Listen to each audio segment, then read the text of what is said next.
নমস্কার বন্ধুরা, আমার এই ছোট্ট চ্যানেলে আপনাদের সবাইকে স্বাগতম। আমি আজকে গ্যাসের চুলায় ফুলকপি পুড়িয়ে আপনাদের দারুণ স্বাদের একটা রেসিপি করে দেখাবো। আশা করি এই রেসিপিটা দেখার পর আপনাদের ভালো লাগবে। নমস্কার বন্ধুরা, আমার এই ছোট্ট চ্যানেলে আপনাদের সবাইকে স্বাগতম। তো রেসিপিটা করার জন্য দেখতে পাচ্ছেন এখানে আমি একটা ফুলকপি নিয়েছি। এখন এই ফুলকপিটা আমি পুড়িয়ে নেব। তো ফুলকপি পোড়ানোর জন্য আগে গ্যাস ওভেনটা জ্বালিয়ে নিচ্ছি। তার উপরে দিয়ে দিলাম এরকম একটা রুটি সেঁকা। এবারে এই কপিটা রুটি সেঁকার উপরে দিয়ে দিতে হবে। তো এই দেখুন বন্ধুরা, ফুলকপিটা কিন্তু আমি খুব ভালো করে পুড়িয়ে নিয়েছি। এখন আমি গ্যাসের ফ্লেমটা বন্ধ করে দিয়ে এই কপিটা একটু ঠান্ডা করে নেব। দেখুন ফুলকপিটা কিন্তু আমি ঠান্ডা করে নিয়েছি, ঠান্ডা করে একটুখানি ধুয়ে নিয়েছি। তার কারণ হচ্ছে এই ফুলকপিটা পোড়ানোর সময় উপর দিয়ে যে কালো কালো হয়ে গেছিলো সেটা ধুলে কিন্তু অনেকটা পরিষ্কার হয়ে যাবে। তার জন্য আপনারা কিন্তু অবশ্যই একটুখানি এই ফুলকপিটা ধুয়ে নেবেন। এখন আমি একটা একটা করে এই ফুলকপি ছাড়িয়ে নিচ্ছি। দেখুন ফুলকপিগুলো কিন্তু আমি একটা একটা করে কোষ ছাড়িয়ে নিলাম। এবারে একটা গ্রেটার দিয়ে এই ফুলকপিগুলো একটু গ্রেট করে নিতে হবে।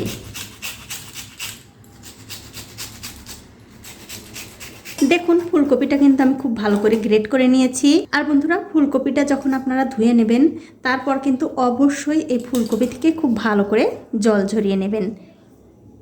এখন একটা কড়াইতে দিয়ে দিচ্ছি সাদা তেল, আর এই তেলের মধ্যে দিয়ে দিচ্ছি সামান্য একটু কালো জিরা, সাথে দিয়ে দিচ্ছি একটু রসুন কুচি আর পেঁয়াজ, আর দিয়ে দিচ্ছি একটুখানি গ্রেট করে নেওয়া আদা।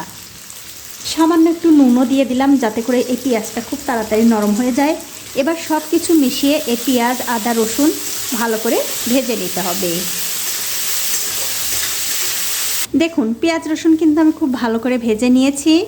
এখন এর মধ্যে দিয়ে দিচ্ছি 3-4টে কাঁচা লঙ্কা কুচি, আর অর্ধেকটা দিয়ে দেব টমেটো। এবারে সব কিছু মিশিয়ে আবারও একটু ভালো করে কষিয়ে নিতে হবে।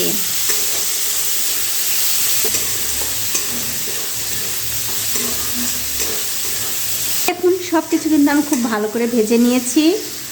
এখন এর মধ্যে দিয়ে দিচ্ছি একটু জিরার গুঁড়ো, হলুদের গুঁড়ো, সামান্য একটু লঙ্কার গুঁড়ো, সবশেষে এর মধ্যে দিয়ে দেব স্বাদ মতো নুন। তারপর সামান্য একটু জল দিয়ে খুব ভালো করে এই মশলাটা কষিয়ে নিতে হবে। দেখুন মশলা কিন্তু খুব ভালো করে কষানো হয়ে গেছে। এখন আমি এর মধ্যে দিয়ে দিচ্ছি আগে থেকে গ্রেট করে রাখা সেই ফুলকপি। ফুলকপিটা দিয়ে দেওয়ার পর এই মশলার সঙ্গে খুব ভালো করে আবারও একটু ভাজা ভাজা করে নিতে হবে। তবে এখন কিন্তু গ্যাসের ফ্লেমটা অবশ্যই লো টু মিডিয়ামে থাকবে। দেখুন প্রায় 4 থেকে 5 মিনিট সময় ধরে এই ফুলকপি কিন্তু আমি খুব ভালো করে একটু ভাজা ভাজা করে নিয়েছি। এখন আমি এর মধ্যে দিয়ে দিচ্ছি একটু ধনেপাতা কুচি। অবশ্যই কিন্তু বন্ধুরা এই রেসিপিটা যেদিন করবেন ধনেপাতার পরিমাণটা একটু বেশি দেওয়ার চেষ্টা করবেন, তাহলে খেতে আমার মনে হয় ভালো লাগবে। তবে আপনাদের যেমন খুশি তেমন দেবেন, অসুবিধা নেই। এবারে ধনেপাতা এই ফুলকপির সঙ্গে আবারও খুব ভালো করে মিশিয়ে দিয়ে আরও কিছুক্ষণ রান্না করে নেব। দেখুন আরও 3-4 মিনিট সময় ধরে এই ফুলকপি কিন্তু আমি রান্না করে নিয়েছি। দেখতেই পাচ্ছেন রান্নাটা কিন্তু প্রায় হয়েই গেছে। এখন আমি এর মধ্যে দিয়ে দিচ্ছি একটু গরম মশলার গুঁড়ো আর সামান্য একটু ধনেপাতা কুচি।